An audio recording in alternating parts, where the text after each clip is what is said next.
Hello friends, ഇന്നത്തെ നമ്മുടെ topic memory boosting technique എന്താണെന്നാണ്. നമുക്കെല്ലാം അറിയാം, നമ്മുടെ തലച്ചോറിനെ നമ്മൾ ബൂസ്റ്റ് ചെയ്യുക എന്ന് വെച്ചാൽ തലച്ചോറിൻ്റെ ഉള്ള ഒരു ഗുണമെന്ന് പറഞ്ഞാൽ നമ്മുടെ പല ചിന്തകളും നമ്മുടെ എല്ലാ ആക്ടിവിറ്റീസും നിയന്ത്രിക്കുന്നതും ചെയ്യുന്നതും എല്ലാം നമ്മുടെ ബ്രെയിനാണെന്ന് നമുക്കറിയാം.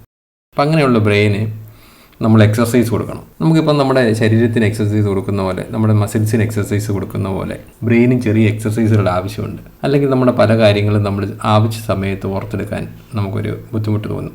നമ്മൾ ഒരുപാട് പ്രാർത്ഥനകളും ഒക്കെ പണം വേണം എന്നൊക്കെയുള്ള പ്രാർത്ഥനകളൊക്കെ ചെയ്യുന്നുണ്ടെങ്കിലും നമുക്ക് ഏറ്റവും നല്ല പ്രാർത്ഥന ആവശ്യമുള്ളത് നമുക്ക് ഉചിതമായ സമയത്ത് ഉചിതമായ തീരുമാനമെടുക്കാനുള്ള കഴിവ് തരണം എന്നുള്ള പ്രാർത്ഥനയാണ് എല്ലാ ആൾക്കാരും പ്രാർത്ഥിക്കേണ്ടത്.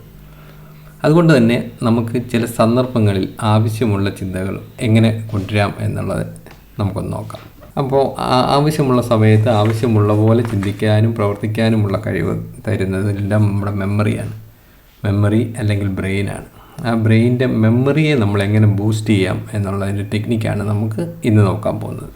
ഇപ്പോൾ നമ്മൾ മസിലിന് എക്സസൈസ് കൊടുക്കുന്ന പോലെ തന്നെ ഒരു ദിവസത്തിൽ നമ്മളൊരു 1 മണിക്കൂർ മസിലിനൊക്കെ എക്സസൈസ് ചെയ്യുന്നു. ജിമ്മിൽ പോയും അല്ലാതെയൊക്കെ വീട്ടിലുമൊക്കെ നമ്മൾ എക്സസൈസ് ചെയ്യുന്നു. അതുപോലെ തന്നെ നമ്മുടെ ബ്രെയിന് നമ്മൾ 5 മിനിറ്റ് അല്ലെങ്കിൽ 10 മിനിറ്റ് നേരം ഒരു എക്സസൈസ് കൊടുക്കുന്നത് എങ്ങനെയാണെന്ന്, സിമ്പിളായിട്ടുള്ള എക്സസൈസ്, മെമ്മറി കൊണ്ട് തന്നെ എക്സസൈസ് ചെയ്യുന്നത് എങ്ങനെയാണെന്ന് നമുക്കൊന്ന് നോക്കാം. അതിനാദ്യം വേണ്ടത് നമുക്ക് ഒരു ദിവസത്തിൽ ഏതെങ്കിലും ഒരു സമയം ഒരു 10 മിനിറ്റ് മാറ്റി വെക്കുക, നമ്മുടെ മെമ്മറിക്ക് വേണ്ടി മാറ്റി വെക്കുക എന്നുള്ളതാണ്. അപ്പോൾ നമ്മൾ ഫ്രീ ആയിരിക്കുന്ന ഒരു സമയത്ത് നമ്മൾ ശരിക്കും മെഡിറ്റേഷൻ ചെയ്യുന്ന പോലെ തന്നെ മറ്റുള്ള കാര്യങ്ങളിൽ നിന്നെല്ലാം നമ്മുടെ ഡെയിലി ആക്ടിവിറ്റീസിൽ നിന്നും എല്ലാം കുറച്ച് റിലാക്സ് ആയിട്ടിരിക്കുന്ന സമയത്ത് നമ്മുടെ ഇന്നത്തെ ഇപ്പോൾ ഒരു 10 മണിക്കാണ് നമ്മൾ ചെയ്യുന്നതെങ്കിൽ, രാവിലെ 10 മണിക്കാണ് ചെയ്യുന്നതെങ്കിൽ തലേ ദിവസം നമ്മൾ ഈ 10 മണിക്ക് എന്തൊക്കെ ആക്ടിവിറ്റീസ് ചെയ്യുകയായിരുന്നു എന്നുള്ളത് നമ്മളൊന്ന് മെമ്മറിയിലേക്ക് കൊണ്ടുവരാൻ ശ്രമിക്കുക. 24 hours മുമ്പ് നമ്മൾ ഈ സമയത്ത് ഇന്നലെ എന്തെടുക്കുകയായിരുന്നു എന്ന് ചിന്തിച്ചു കഴിഞ്ഞാൽ നമുക്ക് പെട്ടെന്ന് നമുക്ക് ഓർമ്മ വരും. അപ്പോൾ അത് കിട്ടിക്കഴിഞ്ഞാൽ നമ്മൾ ചിലപ്പോൾ ചില സമയത്ത് നമ്മൾ ട്രാവൽ ചെയ്യുകയായിരിക്കും, ചില സമയത്ത് ഫുഡ് കഴിക്കുകയായിരിക്കും, അല്ലെങ്കിൽ ഒരു ഓഫീസിൽ എന്തെങ്കിലും എമർജൻസി പണികളായിരിക്കും. അപ്പോൾ ആ ഒരു 10 മിനിറ്റ് നേരത്തെ മെമ്മറികൾ ഓർഡറായിട്ട് നമ്മളൊന്ന് മനസ്സിലേക്ക് ചിന്തിക്കുക. അടുത്തതായി നമ്മൾ ചെയ്യേണ്ടത് 1 week ബാക്ക്, ഒരാഴ്ച മുമ്പ് നമ്മൾ ഈ സമയത്ത് എന്തൊക്കെ ചെയ്യുമായിരുന്നു. ഇപ്പോൾ ഇന്ന് ശനിയാഴ്ച, ഈ ശനിയാഴ്ച രാവിലെ 10 മണിക്ക്, കഴിഞ്ഞ ആഴ്ച ഒരാഴ്ച മുമ്പ് 10 മണിക്ക് ശനിയാഴ്ച നമ്മൾ എന്ത് ചെയ്തിരിക്കുകയായിരുന്നു എന്ന് ഒന്ന് ചിന്തിച്ച് നോക്കുന്നു. അപ്പോൾ അതും ഒരു 5 മിനിറ്റ് നേരത്തെ കാര്യങ്ങൾ, അല്ലെങ്കിൽ ഒരു 5 മിനിറ്റ് വേണമെന്നില്ല, 1 മിനിറ്റ് നേരത്തെ കാര്യം നമ്മൾ ഒന്ന് ചിന്തിച്ച് വെച്ചു. പിന്നെ നമ്മൾ നേരെ പോകേണ്ടത് 1 month ബാക്ക്, ഒരു മാസം മുമ്പ് നമ്മൾ എന്തൊക്കെ കാര്യങ്ങൾ ചെയ്തു എന്ന് നമ്മൾ ചിന്തിച്ച് നോക്കും. അങ്ങനെ നമ്മൾ ഒരു ദിവസം മുമ്പത്തെ ചിന്തിച്ച് 1 week ബാക്ക്, 1 month ബാക്ക് നമ്മൾ ചിന്തിച്ച് കഴിഞ്ഞാൽ പിന്നെ 6 months ബാക്ക് നമ്മൾ ചിന്തിച്ചാൽ മതി. 6 month ബാക്ക് നമ്മൾ എന്തൊക്കെ ആക്ടിവിറ്റീസാണ് ഈ സമയത്ത് ചെയ്തിരുന്നത്, അത് കുറച്ച് ബുദ്ധിമുട്ടായി വരും. ഒരു മാസം വരെ നമുക്ക് മെമ്മറിയിൽ നമ്മൾ ഓർത്തെടുക്കാൻ വലിയ പ്രശ്നങ്ങൾ വരില്ല. പക്ഷേ 6 മാസം മുമ്പത്തെ കുറച്ച് നമുക്കത് കഷ്ടപ്പെടേണ്ടി വരും. അത് കുറച്ച് സമയം എടുത്തായാലും നമ്മളൊന്ന് മെമ്മറിയിലേക്ക് കൊണ്ടുവരാൻ ശ്രമിക്കുക. അപ്പോൾ അത് കഴിഞ്ഞിട്ട് നമ്മൾ വരേണ്ടത് 1 year ബാക്കാണ്. 1 year ബാക്ക് നമ്മൾ എന്തൊക്കെ ആക്ടിവിറ്റീസ് ചെയ്തു എന്ന് ചിന്തിച്ച് കഴിഞ്ഞാൽ കുറച്ചുകൂടി ഒരു ബുദ്ധിമുട്ട് നമുക്ക് തോന്നും.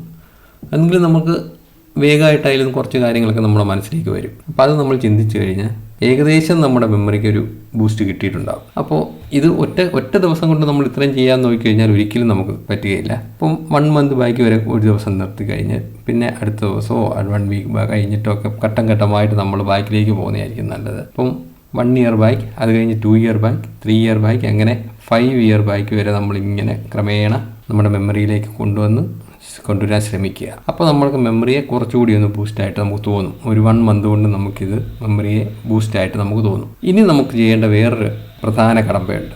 പിന്നെ നമുക്കുള്ള ഒരു പ്രധാന എക്സസൈസ് എന്താണെന്ന് വെച്ചാൽ, നമ്മൾ ഇത്ര വർഷം മുമ്പ് പുറകിൽ നമ്മൾ നിന്ന ആ സ്റ്റേജിൽ നിന്നും ഇന്നത്തെ സ്റ്റേജ് വരെ നമുക്കുണ്ടായ ഡെവലപ്മെൻറ്റ്സിനെ പറ്റി നമുക്കൊന്ന് ചിന്തിച്ച് നോക്കണം. കഴിഞ്ഞ വർഷം നമ്മൾ ഈ സമയത്ത് എന്തായിരുന്നു നമ്മുടെ സാമ്പത്തിക സ്ഥിതി, സാമൂഹ്യ സ്ഥിതി, വീട്ടിലെ അവസ്ഥ എല്ലാം ചിന്തിക്കുക.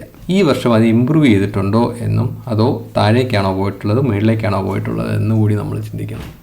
5 year ബാക്കിൽ നമ്മൾ എവിടെ നിന്നു, ഈ വർഷം നമ്മൾ എവിടേക്ക് വരുന്നു എന്ന് ചിന്തിച്ച് കഴിഞ്ഞാൽ തന്നെ നമുക്ക് നമ്മുടെ ഡെവലപ്മെൻറ്റ്സ് ആണോ, ഡിസെൻഡിങ് ഓർഡറാണോ അസെൻഡിങ് ഓർഡറാണോ നമ്മുടെ ലൈഫിൽ ഉണ്ടായിരിക്കുന്നത് എന്ന് നമുക്കൊന്ന് മനസ്സിലാവും. അങ്ങനെ നമ്മുടെ ലൈഫിനെ ഇമ്പ്രൂവ് ചെയ്യാനും നമുക്ക് ഈ ഒരു മെമ്മറി ട്രിക്ക് കൂടി നമുക്ക് മനസ്സിലാക്കാൻ കഴിയും. സിമ്പിളായി പറയുകയാണെങ്കിൽ, നമ്മൾ 5 വർഷം മുമ്പ് നമ്മൾ എവിടെ നിന്നു, 1 വർഷം മുമ്പ് നമ്മൾ എവിടെ വരെ വന്നു, ഇന്ന് നമ്മൾ എവിടെ വരെ എത്തിയിരിക്കുന്നു എന്ന് നമുക്ക് തന്നെ ഒരു കാൽക്കുലേഷൻ നമുക്ക് കിട്ടുന്നതാണ് ഈ ഒരു ടെക്നിക്കിൽ കൂടി. അപ്പോൾ അടുത്ത വർഷം, ഇനിയുള്ള അടുത്ത ഘട്ടം എന്ന് പറയുന്നത് അടുത്ത വർഷം നമ്മൾ എവിടെ നിൽക്കണം എന്നുകൂടി നമുക്ക് ഒന്ന് ചിന്തിച്ച് നോക്കണം. ഈ വർഷം ഓക്കെ, ഇതുവരെയുള്ളതെല്ലാം അവിടെ കഴിഞ്ഞു, ഇനി നമുക്ക് ബാക്കിലേക്ക് പോയി നമുക്കൊന്നും ചെയ്യാൻ കഴിയില്ല എന്നൊക്കെ നമുക്ക് മനസ്സിലായി.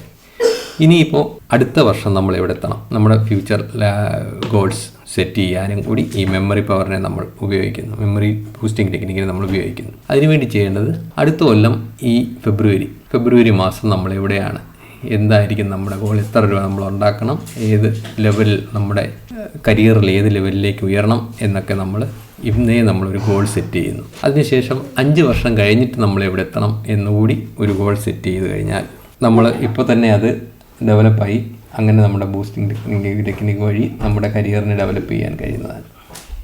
5 വർഷം പിന്നെ 10 വർഷം കഴിഞ്ഞിട്ട് നമ്മൾ എത്തണം എന്നൊക്കെ നമുക്ക് പിന്നെ ഫ്യൂച്ചറിൽ നമുക്ക് ഡെവലപ്പ് ആക്കിയെടുക്കാം. തൽക്കാലം നമുക്ക് 1 വർഷവും 5 വർഷവും എന്നുള്ള ടാർഗറ്റ് ഇട്ടിട്ട് അതിനെ നമ്മൾ അച്ചീവ് ചെയ്യാൻ ശ്രമിക്കാം. അപ്പോൾ എല്ലാവർക്കും നമ്മുടെ ഒരു മെമ്മറി ബൂസ്റ്റിംഗ് ടെക്നിക്ക് ഇഷ്ടപ്പെട്ടെന്ന് വിചാരിക്കുന്നു.